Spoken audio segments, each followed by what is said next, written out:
Okay, fiscal policy, Office for Budget Responsibility, which is independent of the government. Liz Truss famously did not use them. Supply side economics is using macroeconomic incentives to achieve macro goals. Okay, so we've got the macro goals on here. So what do we mean by the microeconomic parts of fiscal policy, which is really making individuals work harder or making firms work more effectively. So e.g. if you decrease income tax, that will create a greater incentive for people to work harder. We decrease corporation tax, then firms will undertake more investment. Decrease in welfare payments, that will make people work harder, and increase in training will make people work harder.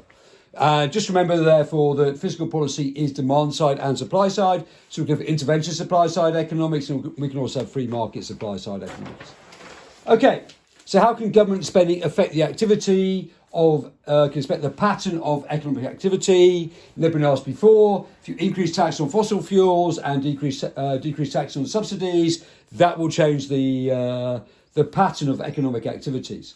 Okay, reasons for government spending. Well, obviously, we want to spend more when there is a recession on. We want to spend more on public and merit goods. We might want to spend more on green revolution. We might want to spend more on spending more money on the NHS.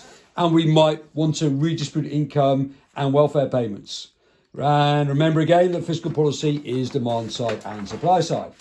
Corporation tax does appear, corporation tax on the Laffer curve. I don't know what that means. Okay. So Trump, we all know that Trump decreased corporation from tax from 34% to 21%. He thought that it would make each person $4,000 richer, but in fact what the chief executive did, they bought back the shares of the company. Their wages were attached to the shares. By buying the shares, that increased the price of the shares. Therefore, they get more money, and they didn't use it for investment. However, generally speaking, it does appear that if we decrease corporation tax, there may well be an increase in taxation revenue. That's because firms have to take more investment. Therefore, the economy grows more quickly. Right, so if we draw a diagram like this, where the corporation tax is at 12.5%, we assume that that is the revenue maximising place. No one knows, not even economists. So therefore, right now, corporation tax at 90%. So if we reduced it, we'd raise more revenue. However, we should assume that's going to increase it to 25%. Okay. Got the idea there, but corporation tax does appear to conform to the Laffer curve. Right, a good one to talk about if they're talking about decreasing taxes or even increasing taxes. Okay, direct taxes, income tax takes in about 170 billion quid, national insurance contributions take into account how much? 80 billion pounds, corporation tax, 70 billion, and fuel royalties, 25 billion. Right, problems of national debt crowding out and the interest payments this year will be 116 billion pounds. Indirect taxes are things like VAT and excise duties. Okay, the principles of taxation. It should be equitable, should be efficient, could be easy to collect, should be convenient. Okay, so if we decrease corporation tax, is that fair? So if we decrease corporation tax, probably efficient tax, because that means that firms will undertake more investment. What about income tax? If we raise it too highly, then people will stop working, but that will be more fair. Okay, so there's a debate between equity and efficiency on here.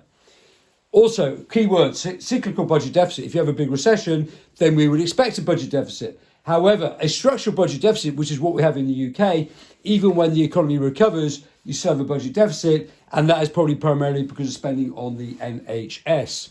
Okay, just remember, of course, we've had very large budget deficits recently. In 2020, it was 14.6%.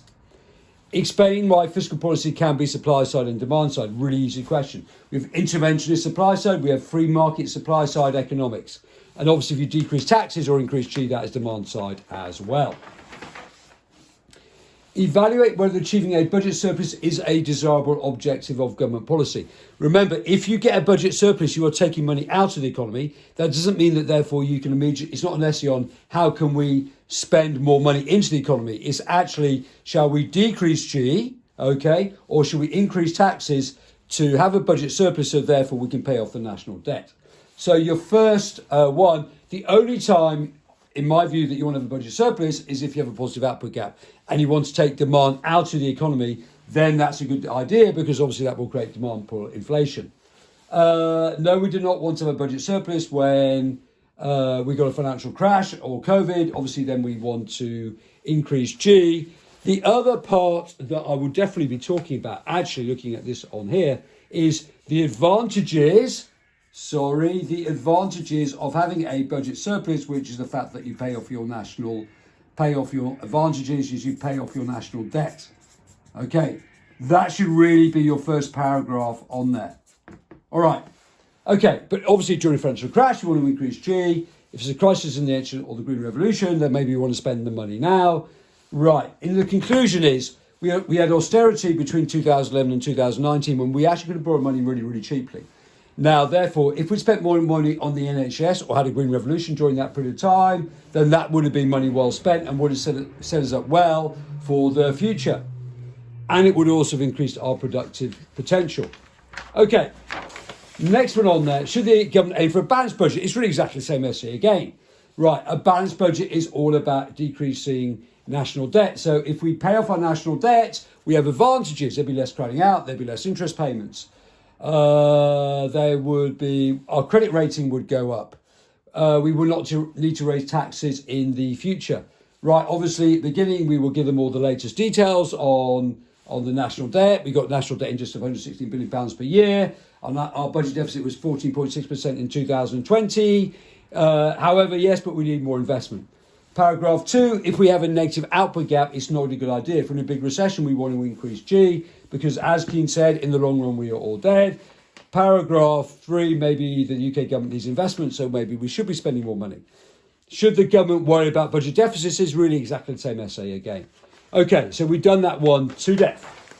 Okay, evaluate the economic consequences for the economy of a shift of taxation from direct to indirect taxes. First of all, understand what the question means. So it's saying, really, should we shift from direct taxes, decrease the corporation tax, decrease income tax, and put a greater burden on indirect taxes, VAT and excise duty?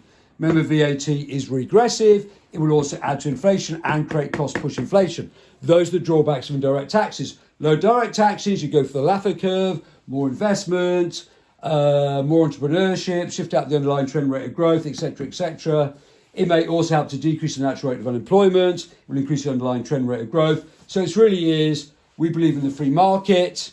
So that's the reason why we would decrease taxes. We would actually get more revenue back to the Laffer curve. Therefore, there'd be more money to spend on public and merit goods. Plus the flight, Liz Truss would say we'd have a bigger cake. So therefore, we can share the bigger cake around. Okay, done. Thank you.